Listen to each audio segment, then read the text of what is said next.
शिव को धतूरा, शंकर भगवान को ये सब कुछ देने से पहले भगवान शंकर को देना होता है आपका विश्वास, आपका भरोसा।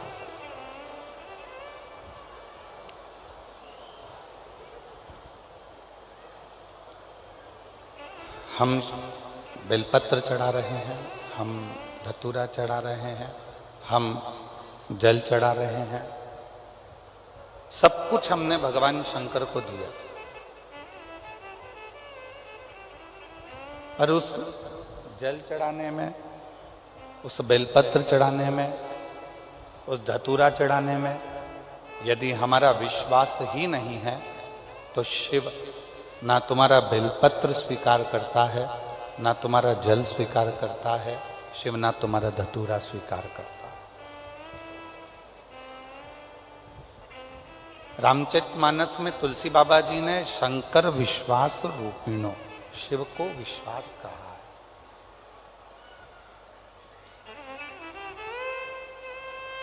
रामचरितमानस में तुलसी बाबा कहते हैं कि भगवान देवाधिदेव महादेव विश्वास का प्रतीक है। और भगवान शिव जब विश्वास का प्रतीक है, भगवान शंकर जब विश्वास का प्रतीक हैं, तो उनको क्यों ना हम विश्वास दें, हम भरोसा दें, हम दृढ़ता दें।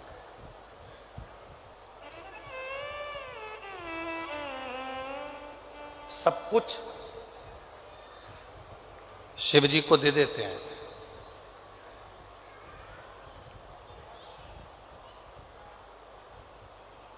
1 लाख 1.25 लाख बेलपत्र हम शंकर भगवान को चढ़ाएंगे, शिव जी खुश हो जाएंगे, भगवान शंकर प्रसन्न हो जाएंगे। हम 100 लीटर दूध चढ़ाएंगे, भगवान शंकर प्रसन्न हो जाएंगे। मैंने संकल्प लिया है कि भगवान शंकर को इतना दूंगी, शिव को प्रसन्न कर लूंगी, भगवान शंकर को प्रसन्न कर लूंगी। पर महापुराण की कथा कहती है, भगवान शंकर का पवित्र चरित्र कहता है कि शिव को ना तुम्हारा 100 लीटर दूध चाहिए, शंकर भगवान को ना तुम्हारी 1.25 लाख बेलपत्र चाहिए, शंकर भगवान को तो केवल पवित्र मन से और पूर्ण भरोसे से एक बार पंचाक्षर मंत्र नमः शिवाय कह लिया, षडाक्षर मंत्र ओम नमः शिवाय कह लिया, या श्री शिवाय नमस्तुभ्यम कह लिया, शंकर भगवान उतने में तुम्हारा कल्याण करना प्रारंभ कर देते हैं। उतने में ये स्पीकर चल रहा है, स्पीकर नहीं चल रहा, सुनो। शिव उतने में स्वीकार कर लेते, भगवान शंकर उतने में स्वीकार कर लेते। शिव तुम्हारे विश्वास से प्रकट होते हैं, भरोसे से। 3 दिन मिले हैं शिव महापुराण के लिए। नवग्रह भगवान की प्राण प्रतिष्ठा के अवसर, और सारे ग्रहों में 2 ग्रह ऐसे हैं, एक मंगल और एक शनि, जो व्यक्ति को देते भी खूब हैं और व्यक्ति को उसके कर्म के अनुसार उसको दंड भी बहुत देते हैं।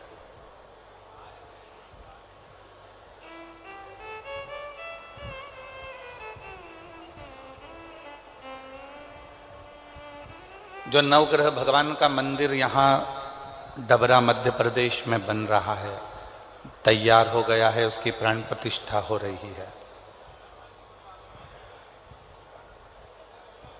इस डबरा नगर वालों को बाद में मालूम पड़ेगा कि नवग्रह भगवान जब किसी जगह पर बैठते हैं अपने परिवार के समेत, तो उस नगर को इतना वैभव से भर देते हैं, उस क्षेत्र को इतना धन देना प्रारंभ करते हैं कि उस क्षेत्र की पूरी जितनी भी दरिद्रता है वो समाप्त होती चली जाए,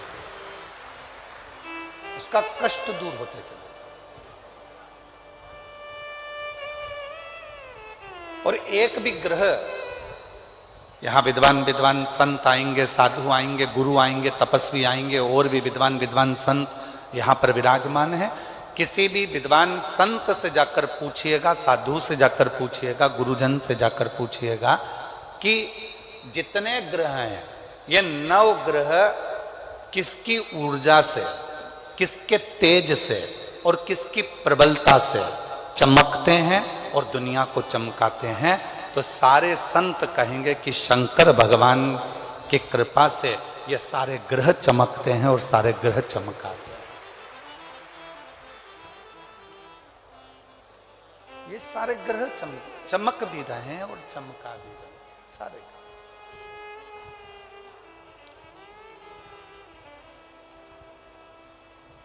शनि भगवान को जब पांव में लचक आ गई, श्राप लग गया अपनी माता का, शिव की भक्ति करी, काशी में रह गई और शिव ने उनको स्वीकार कर लिया।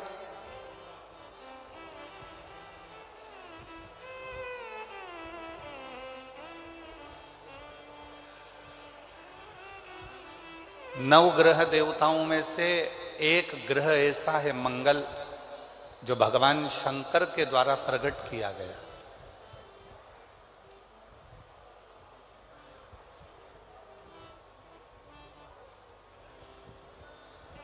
शिव के द्वारा जो प्रकट किया गया।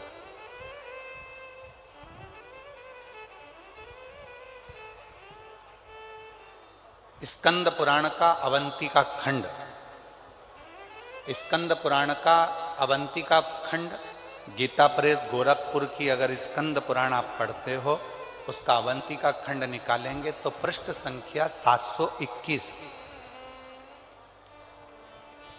स्कंद पुराण के अवंतिका खंड के गीता प्रेस गोरखपुर की अगर आप स्कंद पुराण पढ़ रहे हैं तो उसकी पृष्ठ संख्या 721 में वर्णन मिलता है अवंतिका खंड में कि एक कनक दानव हुआ।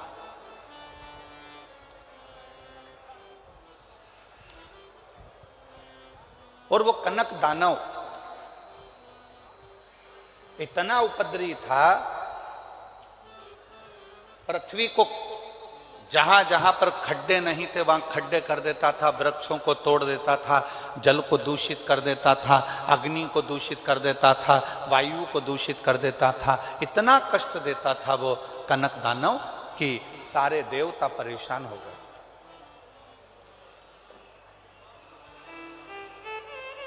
सारे देवता परेशान हो गए। और शिव महापुराण की कथा कहती है, जब जब व्यक्ति की जिंदगी में दुख आता है, तकलीफ आती है, कष्ट आता है, बहुत ज्यादा उसके जीवन में जब संघर्ष चालू होता है, और यदि वो एक बार भी देवादिदेव महादेव के मंदिर में जाना प्रारंभ कर देता है तो उसके कष्ट मिटना अपने आप प्रारंभ हो जाते हैं, उसके दुख मिटना प्रारंभ।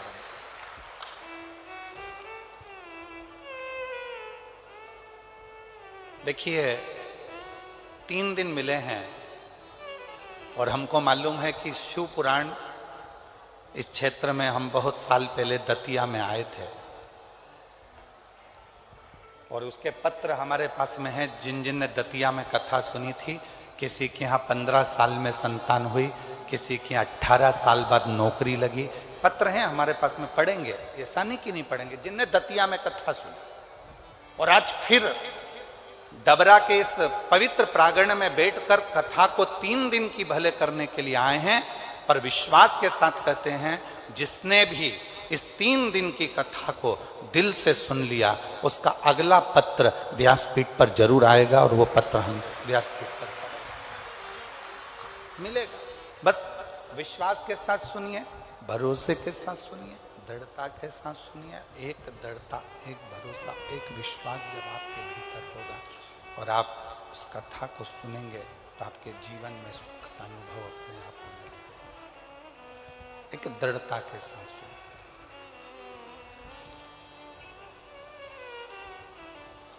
कनक दानव अवंती का खंड स्कंद पुराण वर्णन कर रहा है। कनक दानव पृथ्वी को खोद देता है।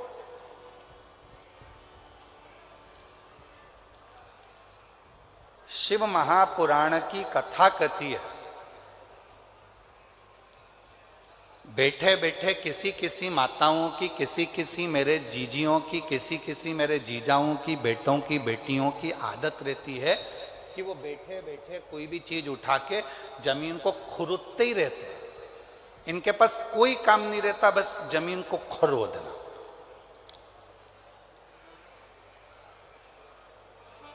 फ्री बैठे रहेंगे तो अपने नखून के पास में जो खाल निकलती रहेगी उसी को खरोदते रहेंगे। किसी किसी की आदत रहती है, पैर में अगर कोई खाल निकल रही है तो उसी को निचोड़ते रहेंगे, निकालते रहेंगे, खोदते रहेंगे।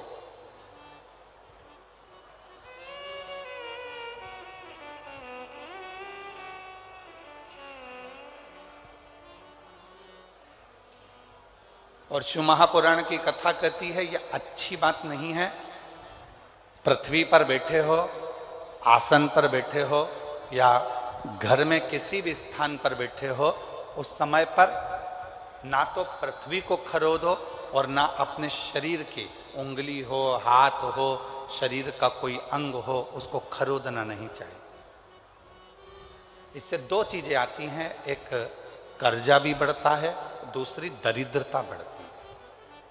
कोई व्यक्ति दुकान पर बैठे बैठे दिन भर अपने हाथ को, उंगलियों को खरोदता रहे, नाखून ही तोड़ता रहे, हाथों से नाखून चबाता रहे, या कोई ना कोई ऐसा काम करता रहे कि पैर के खाल को ही दिन भर नोचता रहे, या अपने पैर से दिन भर बैठा बैठा वो जमीन को रगड़ता रहे, या अपने पाँव से, नाखून से पृथ्वी को खरोदता रहे, तो ये तकलीफ उत्पन्न करता है, ये हमको दुख देता है, ये दरिद्रता भी देगा और हमको कर्जे में भी लाकर छोड़ देगा। दोनों चीज देगा।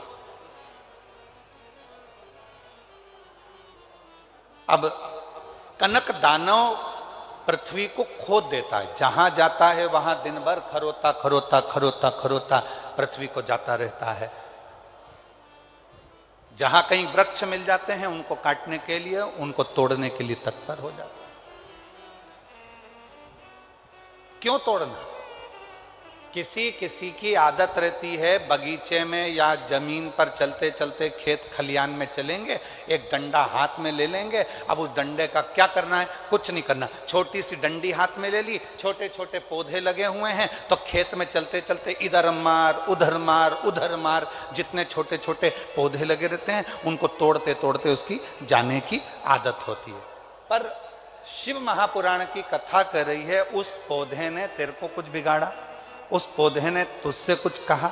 वो तो एकांत में है, एक और है, साइड में है, तेरे रास्ते में भी नहीं आ रहा। मान लो तेरे रास्ते में आता तो तू उसको तोड़ते हुए जाता, चल जाता, पर किसी पौधे में डंडा मारा, किसी पौधे में हाथ मारा, किसी की पत्तियां नोची, किसी के पौधे को तुमने तोड़ तोड़ा के नचित कर दिया। ये शिव महापुराण वर्णन नहीं करती। भगवान शंकर प्रकृति के देवता हैं। शिव जी को प्रकृति का देव माना गया।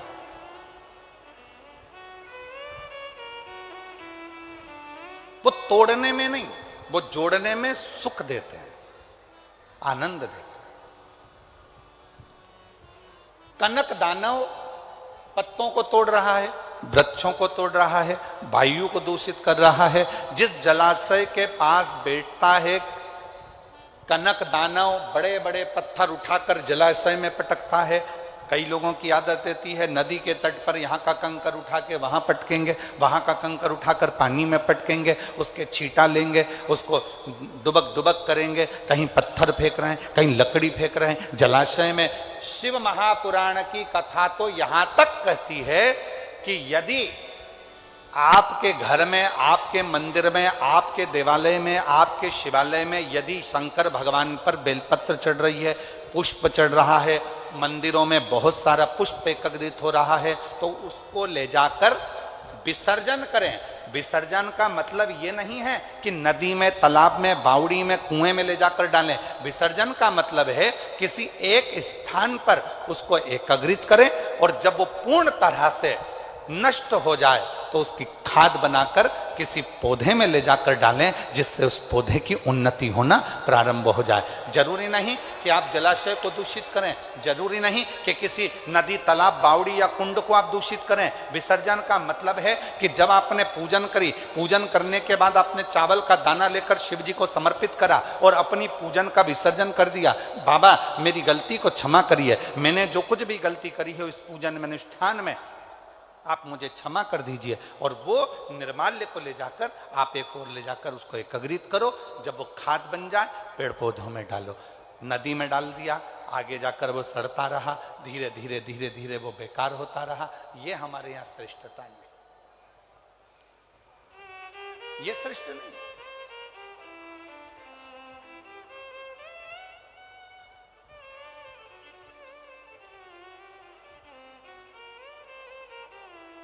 कई लोगों को तो आज तक दीपदान करना भी नहीं आता। हमारा निवेदन है विष्णु पुराण को एक बार पढ़िएगा, पद्म पुराण को एक बार पढ़िएगा, और हिंदी में गीता प्रेस गोरखपुर की विष्णु पुराण लेकर आओ, पद्म पुराण लेकर आओ, कूर्म पुराण लेकर आओ, नारद पुराण लेकर आओ। जितनी पुराणे हैं उसका धीरे धीरे अध्ययन करो तो आपको दीपदान करने का फल मालूम पड़ेगा। कई लोगों के मन में आता है कि दिया जलाया और उस दिए को जलाकर पानी में छोड़ दिया तो दीपदान हो गया। शिव महापुराण की कथा कहती है कि दीप को लगाकर जल में छोड़ने की जगह घाट पर रखो। क्यों? घाट पर रखोगे और एक दीप, 1000 दीप दान कर रहे हो, उसमें से एक दीप नदी में छोड़ दो, तालाब में छोड़ दो, बावड़ी में छोड़ दो, बाकी के दीप घाट पर लगाइए। क्यों? क्योंकि घाट पर लगाए गए दीप पितरों को भी रोशनी देते हैं, पूर्वजों को भी रोशनी देते हैं, घर का वास्तु ठीक कर देते हैं, हमारे घर में कालसर्प दोष हो उसको समाप्त कर देते हैं। और घाट पर लगा हुआ दीप पितरों के पिंड दान के बराबर माना जाता है और पितरों का पिंड भी वो दीप के बल पर हो जाता है। इसलिए दीप घाट पर होना। पर कई लोगों की आदत होती है, नदी में गए हैं, अगरबत्ती, मोमबत्ती, वो कौन सा मिठाई के डब्बे ले लिए, मिठाई के डब्बे, फुलझड़ी के डब्बे इकट्ठे कर लिए। कार्तिक का महीना था, दीपदान करने गए थे, 1000 दीप बना बनाकर सारा नदी में छोड़ दिया। आगे जाकर वो कचरा इकट्ठा हो गया और पूरी नदी दूषित हो गई। उस माँ को दूषित नहीं करना है, उस माँ को शुद्ध करना, उस माता को शुद्ध करना। कनक दानव प्रकृति को नष्ट कर रहा है, और कनक दानव जब प्रकृति को नष्ट कर रहा था तब इंद्र को सूचना मिली और इंद्र ने आकर कनक दानवों से युद्ध किया। और कनक दानव से जैसे युद्ध करा तो इंद्र विजय प्राप्त नहीं कर पाए। क्यों? क्योंकि कनक दानव प्रकृति को नष्ट करने में लगा हुआ था। जितना वो प्रकृति को नष्ट करने में लगा हुआ था उतना ही वो कनक दानव पर धन,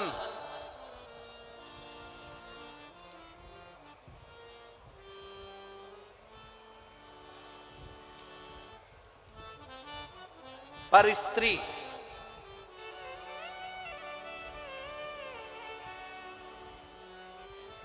को अपना बनाकर अपने पास में रख लेता। पर धन को भी अपने पास रख रहा, पर स्त्री को भी अपने पास रख रहा।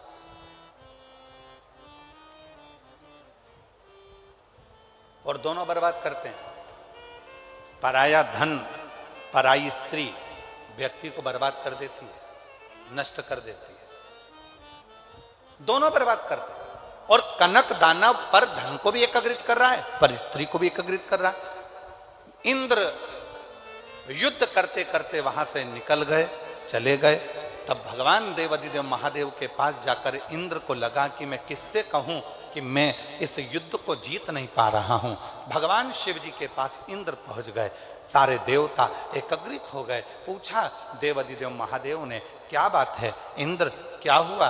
तुम तो युद्ध लड़ रहे थे कनक दानवों से और तुम यहां आकर खड़े हो गए, हुआ क्या? बहुत अंतर है महाराज। पहले के समय में आशीर्वाद देते थे, लोग खुश होते थे, तो आशीर्वाद में कहते थे फूलो फलो। क्या बोलते थे? जम के तो बोलो जरा, फूलो फलो। और आज के जमाने में लोग आशीर्वाद देते हैं या प्रसन्न होते हैं तो कहते हैं हमको फॉलो करो। पहले महाराज जी कहते फूलो फलो, आज के जमाने में कहते हमको फॉलो करो।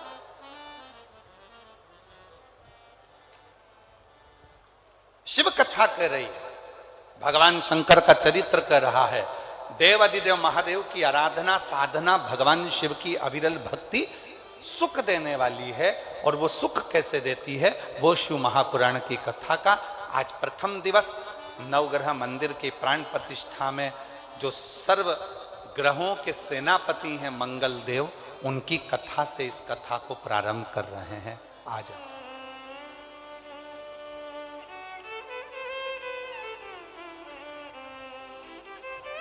शिव कथा कर रहे हैं। और शंभु शरणे पड़ी मांगू घड़ी दुख का दया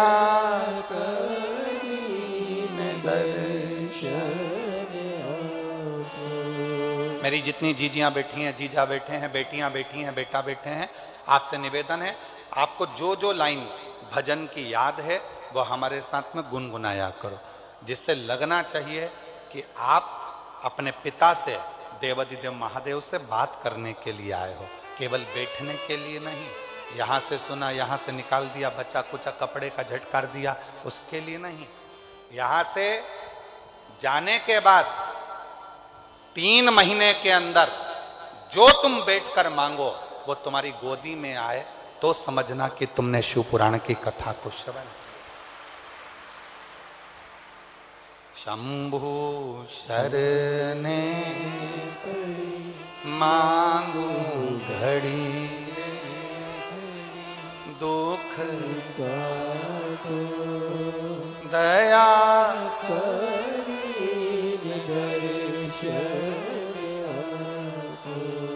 भगवान देवादिदेव महादेव से प्रार्थना करी। इंद्र तुम यहाँ? इंद्र ने कहा प्रभु वो कनक दानव मर नहीं रहा, बहुत उपद्रव मचा कर रखा है, पूरी प्रकृति को नष्ट कर रहा है। भगवान शंकर ने इंद्रदेव से कहा अगर इस कनक दानव को तुम्हें मारना है तो एक काम करो, तुम जितना वो पाप कर रहा है तुम उस पुण्य को बढ़ाना प्रारंभ करो। पुण्य कैसे बढ़ेगा? तो कहा वो पर स्त्री का अपमान करता है, पराई नारी को गलत दृष्टि से देखता है, पराई नारी को अपशब्द कहता है, आप पराई नारी को सम्मान देना प्रारंभ करो।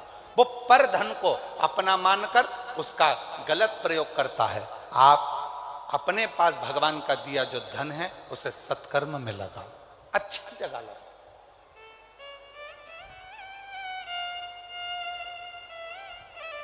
श्रेष्ठ जगह लगाओ। आज जो इतना बड़ा नवग्रह मंदिर का निर्माण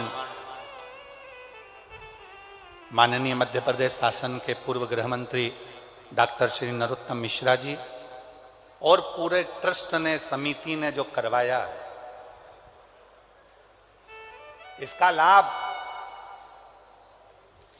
कोई व्यक्ति अगर सोचे कि केवल मिश्रा जी को प्राप्त होगा या डॉक्टर साहब को प्राप्त होगा तो आपकी सोच गलत है। जब यह मंदिर अपने डबरा क्षेत्र में इतना विकसित हो जाएगा, जनमानस में जब इस मंदिर की चर्चा होगी तो पूरा विश्व का व्यक्ति इस मंदिर के दर्शन करने के लिए यहां आएगा और डबरा का इतिहास रचा जाएगा।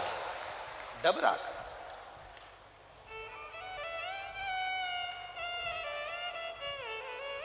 कितनों को, ए डबरावासियों, एक फैक्ट्री अगर छोटी सी बनती है तो उसमें 50, 100, 500, 200 लोगों को, 400 लोगों को, 1000 लोगों को नौकरी मिलती है।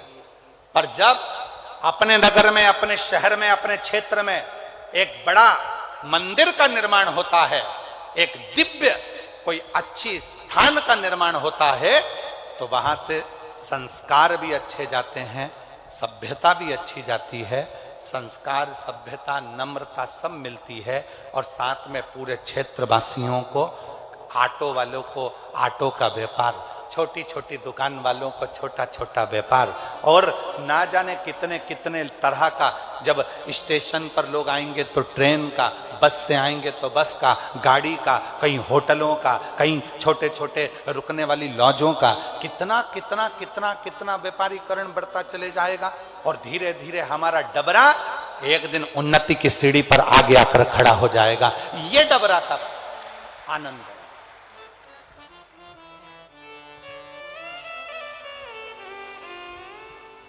कहना सरल है। हमने माननीय डॉक्टर नरोत्तम मिश्रा जी, पूर्व गृह मंत्री जी से बैठकर एकांत में बात करी और हमने कहा, आपने इतना बड़ा मंदिर बनवाया, नवग्रह देवता का पूरा परिवार यहां पर विराजमान करा। पूरे विश्व में ऐसा मंदिर नहीं है कि नवग्रह देवता अपने पत्नी के साथ, अपने बच्चों के साथ विराजमान है। इतना बड़ा मंदिर तो आपको कहीं ब्रज की भूमि पर बनाना था, कहीं अयोध्या में जाकर बनाना था, कहीं उज्जैनी में जाकर बनाना था, किसी तीर्थ में काशी में जाकर बनाना था। अगर मंदिर बनाना ही था जिसमें करोड़ों करोड़ों रुपए लगे, और इस मंदिर का निर्माण तो कभी किसी तीर्थ में जाकर बनाना था, फिर आपने डबरा में क्यों बनाया? मैं ऐसे पूर्व गृह मंत्री डॉक्टर नरोत्तम मिश्रा जी को धन्यवाद दूंगा। उनका एक शब्द था, मेरे छोटे से गांव में कोई भी उन्नति की बात नहीं होती है, इसलिए इस मंदिर का निर्माण डबरा क्षेत्र में करा।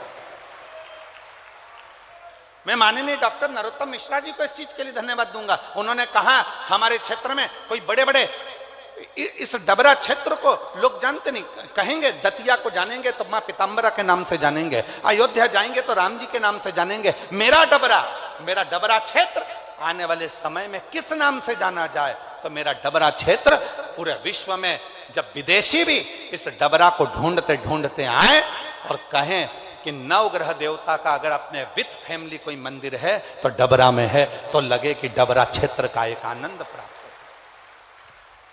है। इसको कहते हैं। नहीं तो हम तो कहे थे ये मंदिर का निर्माण कहीं और कर देना था आपको। इतने बड़े बड़े तीर्थ हैं, वहां लोग आते रहते हैं, ढेर पब्लिक आती है, बहुत सारे लोग आते हैं, तो इस मंदिर में जाएंगे, आनंद लेंगे। नहीं गुरुजी, जब डबरा क्षेत्र में यह मंदिर बनेगा तो डबरे का एक छोटा से छोटा बच्चा, डबरा का एक छोटे से छोटा बच्चा भी संस्कारों से पोषित होगा, आनंदित होगा। ये देखा जाए।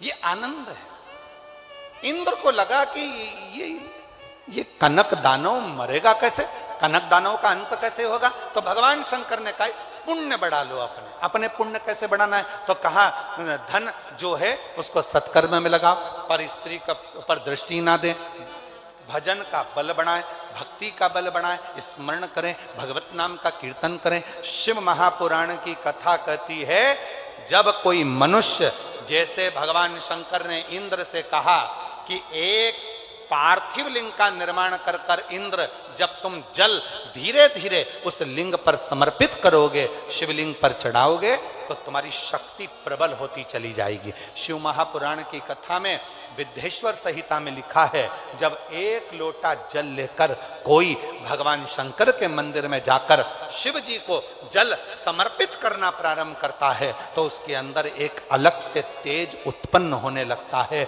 और उसकी वाणी भी धीरे धीरे सिद्ध होने लगती है। वो बल उसके अंतर्गत अपने आप आने लगता है। इसलिए सारी समस्या का हल, जम के बोलो जरा, सारी समस्या का हल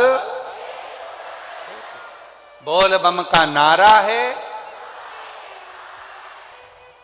श्री शिवाय। शिव को चढ़ाया गया वो एक लोटा जल हमें शक्ति उत्पन्न करता है, शंकर को चढ़ाया गया वो एक लोटा जल हमें बल उत्पन्न करता है, शिव जी को चढ़ाया गया वो एक लोटा जल हमारे जीवन में ऊर्जा उत्पन्न करता है।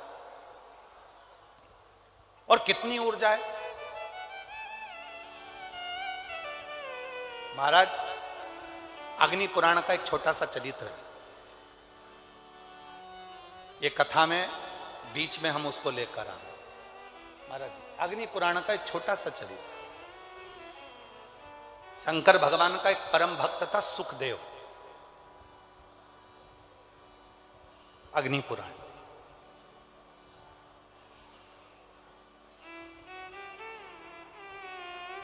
गीता प्रेस गोरखपुर की अग्नि पुराण 292 नंबर पृष्ठ का ये संवाद है महाराज। सुखदेव शिव का परम भक्त, भगवान शंकर का परम उपासक।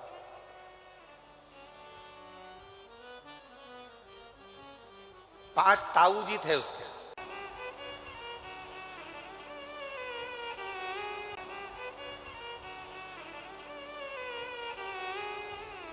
शिव की साधना सुखदेव कर रहा है, भगवान शंकर की साधना में सुखदेव लगा हुआ है। जरा कथा पर ध्यान देना, बहुत जीवन की सार्थकता सिद्ध करने वाली कथा है। 3 दिन मिले हैं, इसलिए आपको कथा ही कथा देने का हम लोग प्रयास कर रहे हैं। ज्यादा दिन होते ना, 5 दिन या 7 दिन की कथा होती तो इधर उधर की बात में थोड़ा सा घुमा फिरा कर फिर तुम्हें कथा में लेकर आते। पर 3 दिन में तुमको इतना बाबा झोली में भर दे, बस इतनी प्रार्थना भोलेनाथ जी से है, इतना दे दे 3 दिन में, इतना दे दे कि 3 महीने के अंदर तुम फिर कथा के पंडाल में आकर बैठ जाओ। इतनी कृपा, इसलिए कथा को ज्यादा प्रयास कर कर उस कथा को आपके बीच में लेके आए। सुखदेव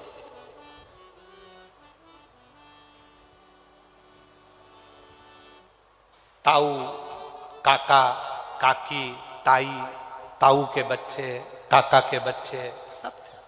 सुखदेव की मां, पिता के मरने के बाद मन विचलित होता था। मन विचलित किससे? सुखदेव, उसका नियम था शिव जी के मंदिर में जाकर 1 लोटा जल चढ़ाना, मंदिर की झाड़ू लगाना, पोछा लगाना। आप में से कई मेरी बहनें हैं, कई मेरी जीजियां हैं, कई मेरे जीजा हैं, कई मेरी बेटियां, बेटा हैं, कई माताएं, पिता यहाँ बैठे हैं जो शंकर जी के मंदिर में जाकर झाड़ू लगाते हैं तो दूसरा व्यक्ति आकर हंसता है। क्यों? पंडित जी है तो सही, झाड़ू लगा लेंगे, सेवादार लगा तो है, झाड़ू लगा लेगा, पोछा लगा लेगा। तुम क्यों मंदिर में सफाई करते हो? तुम क्यों मंदिर में झाड़ू लगाते हो? तुम क्यों मंदिर में जाकर पोछा झाड़ू करते हो? और किसी से कुछ मत कहो।